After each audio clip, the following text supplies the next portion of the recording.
رسول اللہ صلی اللہ علیہ وسلم کو امام تو مان لیا، لیکن ماننا کس کا؟ صرف مسجد کا۔ ہم نے رسول اللہ کو امام تو ماننا ہے، لیکن کس کا؟ صرف مسجد کا۔ رسول اللہ صلی اللہ علیہ وسلم آج اہل توحید کی نظر میں بھی، اہل حدیث کی نظر میں بھی، اور اہل سنت کی نظر میں بھی مسجد کے تو امام ہیں، لیکن بازار کے امام نہیں ہیں۔ مسجد کے تو امام ہیں، ریاست کے امام نہیں ہیں۔ مسجد کو تو امام ہے، سیاست کے امام نہیں ہیں۔ مسجد کو تو امام ہے، لیکن عدالت کے امام نہیں ہیں۔ میرے بھائیو، رسول اللہ صلی اللہ علیہ وسلم کی جیسے دیگر احادیث ہیں، یہ بھی منہجی احادیث ہے۔ کیا بنی اسرائیل کے انبیاء کے سیاسی وارث کون ہوا کرتے تھے؟ نبی ہوا کرتے تھے۔ علماء کو احادیث پتہ ہے، آپ کو بھی پتہ ہونا چاہیے۔ ایک نبی جاتا، دوسرا نبی اس نبی کا سیاسی وارث بن جاتا۔ رسول اللہ صلی اللہ علیہ وسلم نے اس کے ساتھ ایک بات بیان کی، بنی اسرائیل کے اندر نبی دوسرے نبی کے سیاسی وارث بن جاتے، لیکن میری امت میں نبی نہیں آئے گا، میری امت میں نبی نہیں آئے گا، لیکن میری امت میں علماء آئیں گے، میری امت میں علماء آئیں گے، اور وہ میرے وارث ہوں گے۔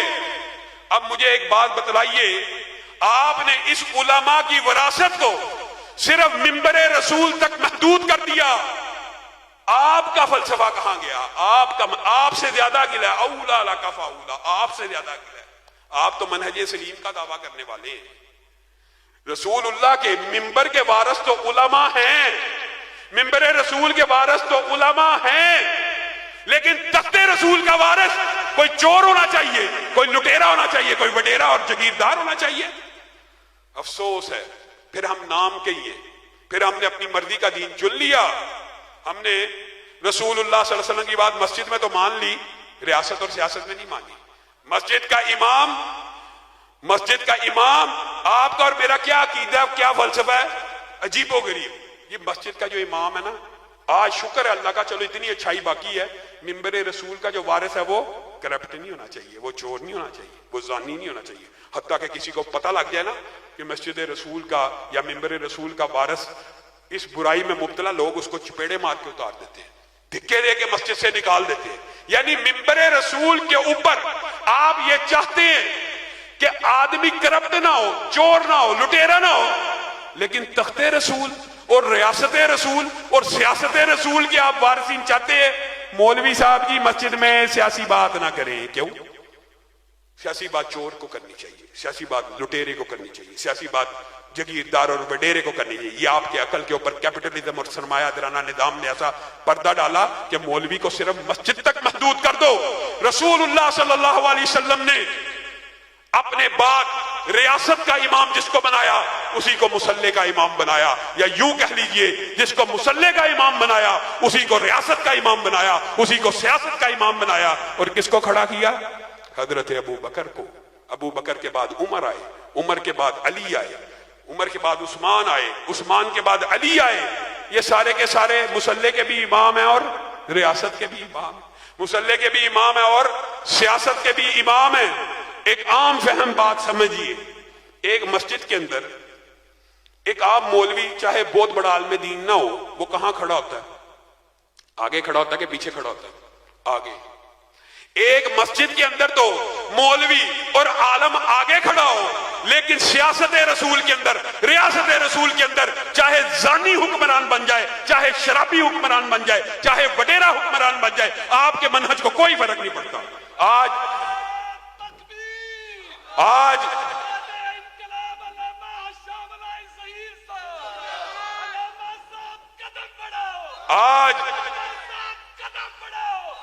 آج ضرورت اس بات کی، اگر آپ منہج میں سچے ہیں تو آئیے نون لیگ کو چھوڑ کر، پی ٹی آئی کو چھوڑ کر اسلام پسندوں کا اور دینی جماعتوں کا ساتھ دے دیجئے۔ 75 سال گزر گئے ہیں، کس کی باری نہیں آئی؟ نون لیگ کی باری آ گئی، پی ٹی آئی کی باری آ گئی، پیپل پارٹی کی باری آ گئی۔ وہی دیری نہ بیماری، وہی نہ محکمی دل کی، علاج اس کا وہی آب نشاط انگیز ہے ذاکی۔ اللہ کی قسم، پاکستان کے حالات بھی تب بدلیں گے جب آپ کے دماغوں سے یہ فلسفہ نکل جائے گا۔ اور آج آپ سب مجرم ہیں کس بات کے؟ ٹرانسجنڈر ایکٹ پیش ہوا، ایمانداری سے بتائیے، جتنے بھی بیٹھے ہیں ان میں سے شاید گنتی کے 2 یا 4 لوگ ہوں جنہوں نے دینی جماعتوں کو ووٹ ڈالا ہوگا، باقی ماشاءاللہ سارے نون لیگی اور پی ٹی آئی کے لوگ نظر آ رہے ہیں، شاید کوئی ایک آدھا پیپل پارٹی کا بھی ہو۔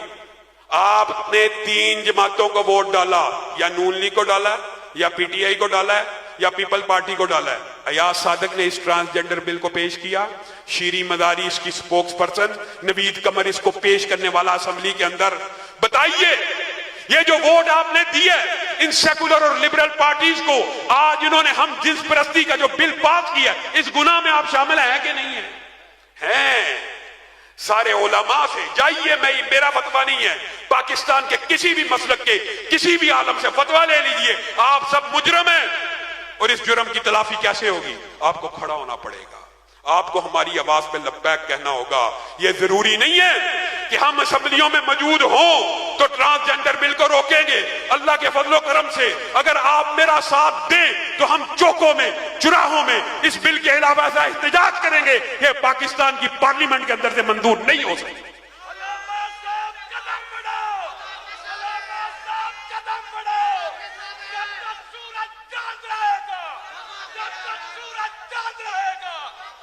آپ کو علامہ شہید کی وہ چیلنج یاد ہوگا، انہوں نے ضیاء الحق کو یہ چیلنج کرتے ہوئے کہا تھا، جاؤ میں اسمبلی میں موجود نہیں ہوں لیکن میرے ہوتے ہوئے اس بل کو پاکستان میں پاس کروا کے دکھا دو۔ پاس ہوا تھا؟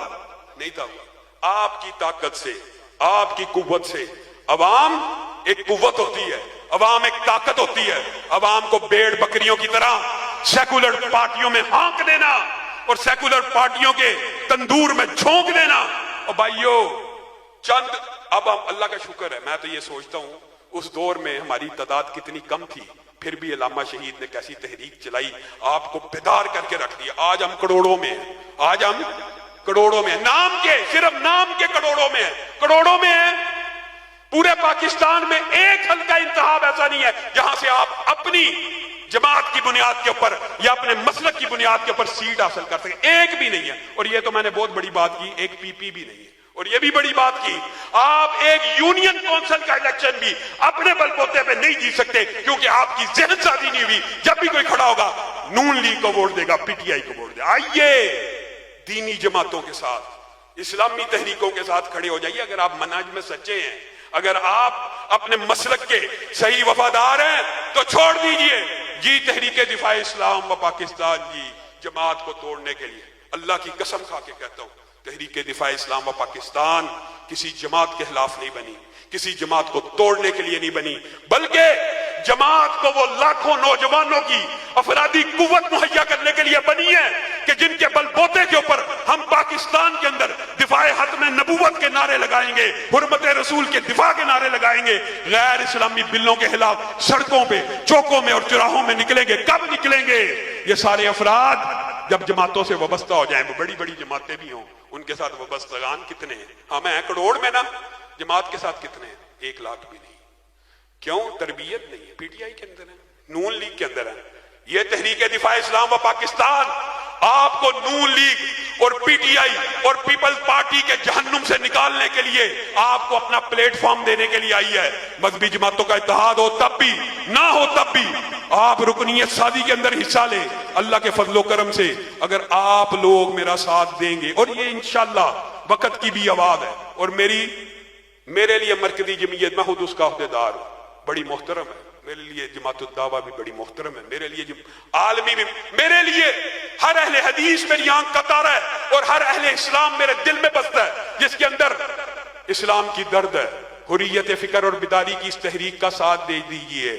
آپ کو چند ماہ نہیں گزریں گے، کچھ دیر نہیں گزرے گی، اگر بکھرے ہوئے ذرات ہیں تو مل جائیں کہ صحرا نظر آئے، بکھرے ہوئے قطرات ہیں تو مل جائیں کہ دریا نظر آئے، اور پھر یہ جب دریا جھوم کے اٹھیں گے تو تنکوں سے نہ ٹالے جائیں گے۔ کبھی سیلاب کے آگے بھی بند مانا جا سکتا ہے، کبھی طوفانوں کو بھی کوئی روک سکتا ہے، لیکن یہ کام آپ لوگوں کے تعاون سے اور آپ لوگوں کے ساتھ دینے سے ہوگا۔ میں آپ سے یہ وعدہ لینا چاہتا ہوں کہ ٹرانسجنڈر ایکٹ کے خلاف، حرمت رسول کے لیے، دفاع صحابہ کے لیے، دفاع شعائر اللہ کے لیے اگر ہم آپ کو کال دیں گے، آپ نکلنے کے لیے تیار ہیں؟ یہ زمین جب تلک نہ لیں گے ہم، اس سے اگتے رہیں گے یوں ہی غم، اور روٹی کپڑا مکان ہم دیں گے، اہل محنت کو شام ہم دیں گے، اہل محنت کو شان ہم دیں گے، اس خدا کو مٹائیں گے ہم ہی، فصل گل لے کے آئیں گے ہم ہی، اور حکمراں ہو گئے کمینے لوگ، خاک میں مل گئے نگینے لوگ، رہزنوں نے رہزنی کی ہے، لیکن ایمانداری سے بتائیے راہبروں نے بھی کیا کوئی کمی کی ہے؟ آپ سب مل جائیے، خون دل دے کے نکاریں گے، روح برگ گلاب ہم نے گلشن کے تحفظ کی قسم کھائی ہے۔ وآخر دعوانا ان الحمدللہ۔